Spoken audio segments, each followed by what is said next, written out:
అవకాశం ఉందా? ఖచ్చితంగా. అంటే ఇది ఇన్వెస్టిగేషన్ ప్రాసెస్ ఉంది కాబట్టి ఈ విషయం బయటపడింది కాబట్టి మనం ఓపెన్ గా చెప్పగలుగుతాం. దీని మీద పోలీస్ ఇన్వెస్టిగేషన్ కొనసాగుతా ఉంది. దీంట్లో ఎవరెవరైతే ఉన్నారో వాళ్ళందరినీ కూడా విచారిస్తే ఇంకా చాలా విషయాలు కూడా బయటకు వచ్చే అవకాశం కనిపిస్తా ఉంది. అలాగనే ఈ వీడియోలు ఫోటోలు బయటకు రావడానికి కారణమైన స్నేహితులని చెప్తున్న విషయం కూడా మనకు లీడ్ అవుతా ఉంది. ఖచ్చితంగా వీళ్ళ ఇన్వాల్వ్మెంట్ ఉంది. మనం ఒక విషయాన్ని గమనించాలి కళ్యాణ్. ఈ దారుణం జరగడానికి ముందు, అమ్మాయి పరిచయం కావడానికి ముందు అమ్మాయిని పడేస్తారని స్నేహితులతో ఛాలెంజ్ చేశాడని చెప్పన్న విషయాన్ని కూడా పరిగణలో తీసుకుని అంతా కూడా బండి భగీరథ ఎంత తప్పు చేశాడో, బండి భగీరథ సపోర్ట్ చేసిన స్నేహితుల ఇన్వాల్వ్మెంట్ అనేది కూడా చాలా కీలకం. కాబట్టి అమ్మాయిలను అబ్బాయిలను విచారం చేసి మనం చెప్పుకున్నట్టుగా ప్రతి ఓపెన్ కోర్టులో పీపీ గారు చెప్పిన విషయాలన్నీ పరిగణలో తీసుకొని విచారణ మాత్రం చాలా సీరియస్ కొనసాగుతా ఉంది. అందరినీ పిలిపించి విచారిస్తే ఇంకా చాలా విషయాలు బయటకు వచ్చే అవకాశం చాలా స్పష్టంగా కనిపిస్తా ఉంది Kalyan. Right Inna Reddy, thanks for the latest update. మొత్తం మీద బండి భగీరథకి ఉచ్చు బిగుస్తుంది అన్నదానికి ఇది నిదర్శనం అని చెప్పొచ్చు. కొత్తగా పోలీసులు మరొక సెక్షన్ని యాడ్ చేశారు, BNS 64 సబ్సెక్షన్ 2M. ఈ సెక్షన్ ప్రకారం రిపీటెడ్ ఆఫెన్స్, రిపీటెడ్గా అమ్మాయి పైన అఘాయిత్యం చేయడం, తనని బెదిరించడం, తనని ఫోర్స్ చేయడం, లేక తనని పెళ్లి చేసుకుంటానంటూ వాగ్దానం చేయడం, ఇలాంటివన్నీ చేస్తే ఈ సెక్షన్ని విధిస్తారు. సాధారణంగా ఈ సెక్షన్ విధిస్తే 10 సంవత్సరాలు మినిమం జైలు శిక్ష, అలాగే మ్యాక్సిమం జీవిత ఖైదీగా జీవితాంతం జైల్లో ఉండాల్సిన పరిస్థితి ఎదుర్కొనే అవకాశం ఉంటుంది. ఈ సెక్షన్స్తోనే ఇక్కడికి ఆగిపోయే అవకాశం లేదు. మరోపక్కన పబ్లిక్ ప్రాసిక్యూటర్ జడ్జితో మాట్లాడుతూ చాలా క్లియర్గా ఇంకా బాధితురాళ్ళు ఉన్నారు, ఇంకా బండి భగీరథ విషయంలో మోసపోయిన అమ్మాయిలు ఉన్నారు, కొంత భయభ్రాంతులకు గురై ఉన్నారు కాబట్టి ప్రస్తుతానికి రావట్లేదు. కానీ ఖచ్చితంగా వాళ్ళు కూడా న్యాయస్థానాన్ని వాళ్ళు కూడా అప్రోచ్ అవుతారు అంటూ పబ్లిక్ ప్రాసిక్యూటర్ గతంలో మాట్లాడారు. మరో పక్కన మోయినాబాద్ ఇన్సిడెంట్ కావచ్చు, మిగతా ఇన్సిడెంట్ సిరీస్ ఆఫ్ ఈవెంట్స్లో మనం ఒకసారి చూస్తే అక్టోబర్, నవంబర్, డిసెంబర్ ఈ 3 నెలలు కూడా అఘాయిత్యం చేశాడు అంటూ ఆరోపించారు. ఇటు విక్టిమ్ మదర్ కూడా అదే స్టేట్మెంట్ ఇచ్చారు. దాని ప్రకారం మరి ఈ సమయాల్లో మరి ఎక్కడెక్కడ ఉన్నారు, తన ఫ్రెండ్స్ ఎవరు, సోషల్ మీడియా మాధ్యమంలో ఒక పోక్సో, ఒక మైనర్స్కి సంబంధించిన ఫొటోస్ని ఎవరు సర్క్యులేట్ చేశారు, ఆ మైనర్తో పాటు ఆ మైనర్ తల్లిదండ్రుల వీడియోస్ని ఎవరు సర్క్యులేట్ చేశారు అన్న కోణంలో కూడా ప్రస్తుతానికి పోలీసులు ఇన్వెస్టిగేషన్ చేస్తున్నారు. సోషల్ మీడియా ఇన్ఫ్లుయెన్సర్స్ ఎవరైతే వీటిని ముందుకు తీసుకెళ్లే ప్రయత్నం, వాళ్ళ ఇమేజెస్ని, వాళ్ళ వీడియోస్ని వాడే ప్రయత్నం చేశారో ఆ విక్టిమ్ని, ఆ మైనర్ ఐడెంటిటీని రివీల్ చేసే ప్రయత్నం చేశారో వారందరి పైన కూడా కేసులను విధించబోతున్నట్టు చాలా క్లియర్గా తెలుస్తుంది. కనీసం 10 ఏళ్ల నుంచి జీవిత ఖైదు పడే అవకాశం ఉంది. దీనికి సంబంధించి మీరేమనుకుంటున్నారు? మరొక సెక్షన్ని ప్రస్తుతానికి యాడ్ చేశారు. ఇంకా బాధితులు ఉన్నారని మీరు భావిస్తున్నారా?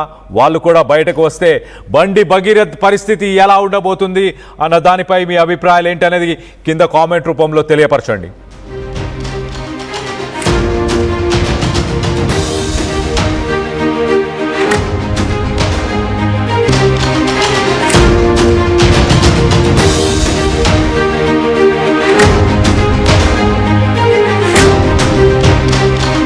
బ్రేకింగ్ న్యూస్ చూస్తున్నాము. బండి భగీరథ్ కేసులో బిగ్ ట్విస్ట్. భగీరథ్కి ఉచ్చు బిగుస్తుంది. ప్రస్తుతానికి కేసులో మరొక సెక్షన్ని కొత్తగా జోడించారు పోలీసులు. భగీరథ్ మైనర్ పై పలుమార్లు అఘాయిత్యం చేశాడని BNS 6 ఇప్పటిదాకా బండి భగీరథ్ పైన BNS section 5 subsection 1 writ with 6, అలాగే BNS 74, 75, 11, 12. మొదటగా ఈ 11-12 BNS 11-12 ఈ 2 సెక్షన్స్ని విధించారు. దాని తర్వాత సెకండ్ టైం విక్టిమ్ దగ్గర స్టేట్మెంట్ తీసుకున్న తర్వాత DCP Ritiraj Madhapur DCP Ritiraj victim దగ్గర మరొకసారి స్టేట్మెంట్ తీసుకున్నారు. అది May 15th. ఆ స్టేట్మెంట్ తీసుకున్న వెంటనే మరొకసారి BNS section 5 subsection 1 writ with 6 ఈ సెక్షన్ని యాడ్ చేశారు. దాని తర్వాత ఇప్పుడు ప్రస్తుతానికి సెక్షన్ 64 సబ్సెక్షన్ 2 అలా సబ్సెక్షన్ 2M ఈ సెక్షన్ని కూడా ప్రస్తుతానికి యాడ్ చేశారు. మొత్తం మీద బండి భగీరథ్కి 10 సంవత్సరాల శిక్ష నుంచి దాదాపు జీవిత ఖైదు శిక్ష పడే అవకాశం ఉన్నట్టు తెలుస్తుంది. దీనికి సంబంధించి ఇటు ఆర్ఎస్ ప్రవీణ్, బీఆర్ఎస్ నాయకుడు ఆర్ఎస్ ప్రవీణ్ ఏం మాట్లాడారు ఒక్కసారి ఆయన మాటలోనే వినే ప్రయత్నం చేద్దాం. ఈ కేసులో A1 బండి Bhagirath, A2 Bandi Sanjay, A3 Sangappa, A4 ఇంకా కొంచెం గుంజితే శ్రీరామ్ అవుతాడు. శ్రీరామ్ ఇంకా కొంచెం గుంజితే పోలీసులు అవుతారు. శ్రీరామ్ నిర్మల ఈ అమ్మాయి మీద పోలీస్ స్టేషన్లో కంప్లైంట్ ఇచ్చాం. ఇంకా కొంచెం గట్టిగా గుంజితే ఆ అమ్మాయి ప్రయోజనాలను దృష్టిలో పెట్టుకొని గుంజితే కొంతమంది పోలీసులు కూడా నిలబెడతారు పక్కా. ఇక ముఖ్యమంత్రి చేతిలో ఉంది, ఆయన హోంమంత్రి కాబట్టి చెప్తాను పక్కా. ఇది బండి సంజయ్ గారు ఇందులో తప్పకుండా A2 అవుతారు. మీరు ఏ లీగల్ స్టాచ్యూట్ తీసుకున్నా కూడా తప్పకుండా ఆయన A2 అవుతారు. ఆయన కూడా పోక్సోనే ఉంటుంది ఆయన మీద కూడా. అది నేను చెప్పలేను, అంటే అది నేను భయపెట్టిండు, అది నేను చెప్పలేను.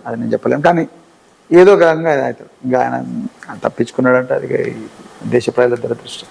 ఇప్పుడు చివరిగా ఒక స్టేట్మెంట్, ఎందుకంటే రాష్ట్రంలో ఇప్పటివరకు మొత్తం పోక్సో కేసులకు సంబంధించి 2014 నుంచి ఇప్పటివరకు లెక్క తీసుకుంటే ఆర్టీవీ 16,994 అప్రాక్సిమేట్లీ, కొంచెం ప్లస్ ఆర్ మైనస్ సంథింగ్ 16,994 కేసులు అయితే ఆ కేసులలో నుంచి బీఆర్ఎస్ పిక్ చేసింది ఒకటి బండి భగీరథ్కి సంబంధించి. దీన్ని ఎక్కువ క్యాంపెయిన్ చేస్తుంది బీఆర్ఎస్ ఉంది. ప్రచారం, సోషల్ మీడియా ప్రచారం, బీఆర్ఎస్ ఎఫర్ట్ అంతా కూడా భగీరథ్ కేసు పైన పెడుతున్నారు. అట్లేం లేదండి. మేము మైనర్ బాలికల మీద ఎక్కడ అత్యాచారాలు జరిగినా మా బీఆర్ఎస్ నాయకురాలు గ్రామ స్థాయి నుండి రాష్ట్ర స్థాయి వరకు మాట్లాడుతూనే ఉన్నారు. ఈ బండి భగీరథ్ అనేది this is one of the cases. కాకపోతే బండి భగీరథ్ కేసుకు ఎందుకంత ఎక్స్పోజర్ వచ్చిందంటే ఇతను ఒక బాధ్యతాయుతమైన పదవిలో ఉన్న కేంద్ర మంత్రి కొడుకు కాబట్టి ఆ ఎక్స్పోజర్ వచ్చింది. అంతకుముందు ఆయన మీద ఈ రౌడీయిజం కేసులు అవన్నీ ఉన్నాయి కాబట్టి అంత ఎక్స్పోజర్ వచ్చింది. సో ఇతను గతంలో కూడా కాంట్రవర్షియల్ పర్సన్ కాబట్టి అంత ఎక్స్పోజర్. అంతే తప్ప మేము అన్ని కేసులు కూడా ఆ విధంగానే మాట్లాడతాం. మేము మైనర్ బాలిక కులమో మతమో అట్లాంటివి చూడకుండా ప్రతిదీ వస్తాం. అసలు ఇన్ఫ్యాక్ట్ ఇంకా సోషల్ మీడియాలో సర్క్యులేట్ అవుతున్న ఈ గౌరవ బండి సంజయ్ గారే చాలాసార్లు ఈ అమ్మాయిలకు న్యాయం చేయాలి, పోక్సో ఇట్లయితుంది, పోక్సో చట్టం పెట్టాలన్న మంత్రి వాళ్ళ సొంత ఇంట్లోనే వాళ్ళ కొడుకుని కంట్రోల్ చేసుకోలేకపోయింది అనేది నేను మొదట్లో మీకు చెప్పాను. మీరు ఇప్పుడు ఖద్దర్ కుటుంబంలోకి వచ్చారు, కానీ కాకి కుటుంబం నుంచి వచ్చారు కాబట్టి చివరగా కేసు లాస్ట్ దీని ఎండింగ్ ఎక్కడ అవుతుంది మీకున్న అవగాహన ప్రకారం? మీరు ఇన్వెస్టిగేషన్ ఆఫీసర్ కాదు రేవంత్ రెడ్డి అన్నట్టు, కానీ జనరల్గా ఏం జరుగుతుంది ఈ కేసులో? నిజంగా గౌరవ తెలంగాణ ముఖ్యమంత్రి గారికి గుండె ఉండాల్సిన చోట ఉండి నిజంగా ఆయన ఇచ్చిన స్టేట్మెంట్ ప్రకారం ఈ కుటుంబానికి నేను తప్పకుండా రేవంత్ రెడ్డి గారు న్యాయం చేస్తా, ముఖ్యమంత్రిగా న్యాయం చేస్తా అన్న మాట కట్టుబడి ఉంటే మొదట్లో బండి సంజయ్ని కాపాడాలని, బండి సంజయ్ కొడుకును కాపాడాలని ప్రయత్నం చేసి బీఆర్ఎస్ పార్టీ వీరోచిత పోరాటం చేసినందుకు విధి లేక సెక్షన్లు మార్చి సిట్టును ఏర్పాటు చేసిండు కదా. మరి ఆ సిట్టు ఏ ఒత్తిళ్లకు లొంగకుండా అనుక్షణం పబ్లిక్ ప్రాసిక్యూటర్ యొక్క మంచి నిష్ణాతులైన పబ్లిక్ ప్రాసిక్యూటర్ యొక్క సలహాలు తీసుకొని ఎవిడెన్స్ కేర్ఫుల్గా గైడ్ చేస్తే బండి సాయి భగీరథ్కు 20 సంవత్సరాలు జైలు శిక్ష పడుతుంది. పక్కగా ఛాన్స్ లేదు, ఇంకా బయటకు వచ్చే ఛాన్స్ లేదు చెప్తున్నా కానీ. ఇప్పుడు ఇట్లాంటి కేసెస్ కొన్ని పేర్లు తీసుకోదలుచుకొని పోక్సో మీద కొంతమంది పోయిన వాళ్ళు 3 నెలలకు 4 నెలలకు బెయిల్ వచ్చిన సందర్భాలు కూడా మనం వార్తల్లో చూసాం. రాదు అంత ఈజీగా. ఒక సినిమా ఇండస్ట్రీకి సంబంధించిన వ్యక్తి, ఒక డాన్సర్ పోయి బయటకు బెయిల్ వచ్చింది 3 months ఆర్ సంథింగ్. ఈ కేసు ఫాస్ట్ ట్రాక్ లో అవుతుంది, అంత ఈజీ కాదు. వచ్చిన దేశం అంతా వాచ్ చేస్తుంది కదా. ఒక సినీ ఇండస్ట్రీకి పేరు తీసుకోవాలి, బయటకు వచ్చింది ఆయన.